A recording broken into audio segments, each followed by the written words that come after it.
Pizza Margherita. Pizza Margherita was created in Naples in 1889 for Queen Margherita of Savoy during a royal visit. The pizzaiolo made 3 versions. The queen chose tomato, mozzarella, and basil, the colors of the Italian flag, and he named it after her. But here's what nobody tells you. Neapolitan pizza existed for decades before the queen arrived. Her visit simply gave one combination a royal name that stuck forever. The most famous pizza in the world was named after a queen who did not invent it. We broke down every single pizza style, NY, Chicago, Detroit, and more. Click the link on screen to watch. Lasagna. Lasagna recipes appear in Italian cookbooks as far back as the 14th century, making it one of the oldest pasta dishes in existence. The Italian Academy of Cuisine registered the official Bologna version in 1982. Fresh egg pasta, ragu, bechamel, parmigiano. No ricotta. The American version uses ricotta instead of bechamel and dried pasta instead of fresh. Italy considers this a different dish. Every Italian who has eaten American lasagna has developed a specific quiet expression that communicates everything without requiring words. And that brings us to something that will genuinely surprise most people about pasta, because the next dish has been made wrong globally for decades. Spaghetti carbonara. Carbonara has 4 ingredients: guanciale, eggs, pecorino romano, and black pepper. No cream. Never cream. The Italian Academy of Cuisine registered the official recipe without cream and without any substitution. Restaurants across the world add cream and call it carbonara. Roman chefs encounter this daily and have developed a specific expression for the moment a tourist orders the cream version. That expression communicates everything without words. We actually covered carbonara in our full pasta breakdown. Every shape, every sauce, every rule Italy doesn't forgive. That video is linked on screen. But this next dish has a mistake even more common than cream in carbonara. Risotto Milanese. Risotto alla Milanese is the only risotto in Italy colored yellow, from saffron, the most expensive spice in the world by weight. It takes 150,000 crocus flowers to produce 1 kilogram. The origin story involves a glassmaker's apprentice who added saffron to his boss's wedding risotto as a joke in the 16th century. The boss tasted it, loved it, and Milan has been making it yellow ever since. Most home cooks ruin risotto by adding stock all at once instead of 1 ladle at a time. That single shortcut is why most homemade risotto tastes like rice soup. But risotto is forgiving compared to what's coming next. Pasta Bolognese. The official Bolognese sauce registered with the Bologna Chamber of Commerce in 1982 specifies beef, pancetta, onion, carrot, celery, tomato paste, white wine, and milk. No garlic, no herbs. No spaghetti. Bolognese is served with tagliatelle in Bologna, not spaghetti. The milk is not optional. It tenderizes the meat and rounds the acidity in a way nothing else replicates. The jarred version sold globally bears almost no resemblance to this. Bologna registered the recipe specifically because the rest of the world was getting it wrong and showed no intention of stopping. They were right to worry. The next dish has its own identity crisis.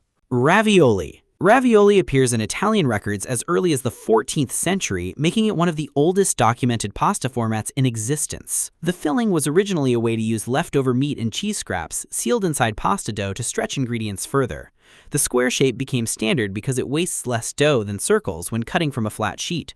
Chef Boyardee put ravioli in a can in 1928 and sold it to American families who had never encountered fresh pasta. Canned ravioli became so embedded in American childhood that it exists as a separate food category from the Italian original. 2 versions of the same dish became 2 completely different cultural experiences. Caprese salad. Caprese was invented on the island of Capri as a patriotic dish representing the Italian flag: tomato red, mozzarella white, basil green.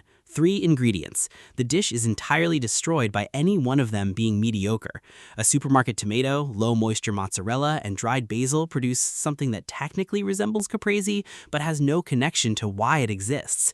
The version made in August with peak season tomatoes and fresh buffalo mozzarella is a completely different experience. Most people have never eaten the real version. Most people do not know they are missing it. The next dish requires hours of patience and rewards every minute of it. Ossobuco. Ossobuco means bone with a hole in Italian, the marrow hole in the center of the braised veal shank. The dish originated in Milan. Slow cooked in white wine and broth until the meat falls from the bone and the marrow softens enough to scoop with a long, thin spoon. The marrow is considered the prize. Diners who leave their marrow are viewed with concern by Italian grandmothers. This concern is communicated directly and without apology. Gremolata, lemon zest, garlic, parsley, is added at the end to cut the richness. Hours of work, completely worth it, but the next dish looks simple and punishes every shortcut invisibly. Gnocchi. Correct gnocchi is light enough to float in boiling water within seconds. The mistake that produces heavy gnocchi is overworking the dough or using boiled potatoes instead of baked ones. Boiling adds water. Baking removes it.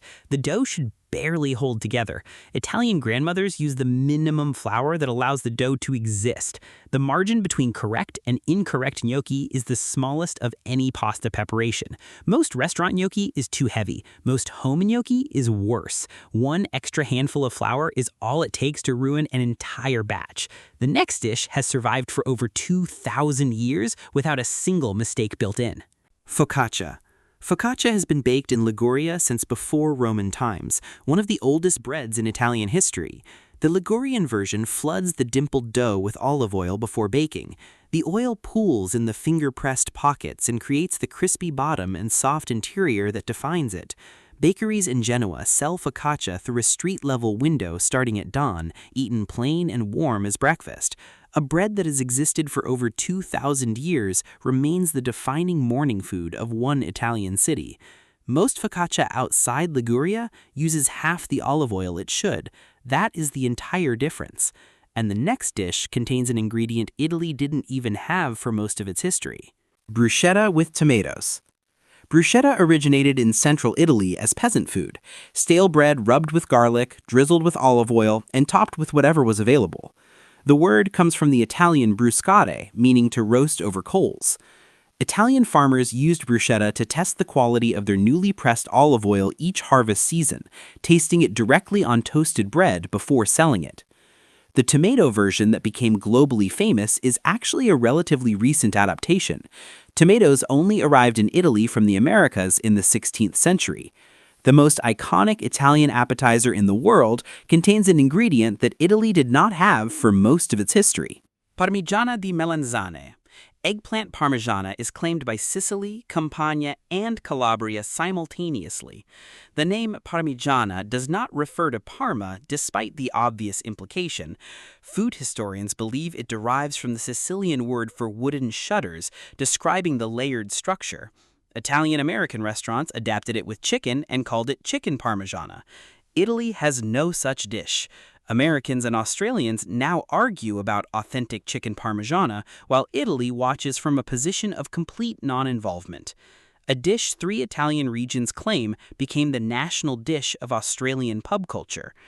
The next dish became the most recognized Italian dessert in the world inside a single decade. Tiramisu. Tiramisu was invented in the 1960s or 70s. The Veneto region and Friuli Venezia Giulia both claim it. It did not appear in Italian cookbooks until the 1980s, despite both regions claiming earlier origins. Ladyfinger biscuits soaked in espresso, layered with mascarpone cream, dusted with cocoa. The name means pick-me-up in Italian. Tiramisu became globally famous in the 1990s when it appeared on restaurant menus internationally as the definitive Italian dessert. A dessert whose origin 2 Italian regions still argue about became the most recognized Italian dessert in the world within a decade. The next one has a 500-year argument attached to it. Gelato. Gelato contains less fat and less air than American ice cream. American ice cream is legally required to contain at least 10% butterfat and is churned at high speed, incorporating air that increases volume by up to 100%. Gelato uses more milk than cream, churns slower, and serves at a warmer temperature that keeps it denser and more intensely flavored. Florence claims to have invented it in the 16th century. Sicilians dispute this. The argument has been running for 500 years without resolution. Every gelato shop outside Italy is technically making an approximation. The best ones are very good approximations. Panna cotta. Panna cotta means cooked cream. Cream, sugar, vanilla, gelatin. Set, unmolded, served with fruit or caramel. The first written recipe appeared in the 1960s, despite claims it is much older. Panna cotta became internationally popular in the 1990s when Italian cuisine had its global moment and restaurants needed a dessert that could be made days in advance with zero last-minute preparation. A 15-minute dessert that sits in a refrigerator for 3 days became the most practical fine dining dessert in the world. Every Italian restaurant that serves it charges significantly more than the ingredients cost. Nobody has ever complained because the result justifies every lira of the markup. Arancini. Arancini are Sicilian fried rice balls filled with ragu, mozzarella, and peas, coated in breadcrumbs and deep-fried until golden. The name means little oranges in Italian, describing their shape and color. They were invented in Sicily in the 10th century during Arab rule as a portable meal that could be carried without refrigeration. Sicilian grandmothers have been making them from leftover risotto for 1,000 years. American Italian restaurants began serving them as appetizers in the 2000s and charged significantly more than any Sicilian grandmother would consider reasonable.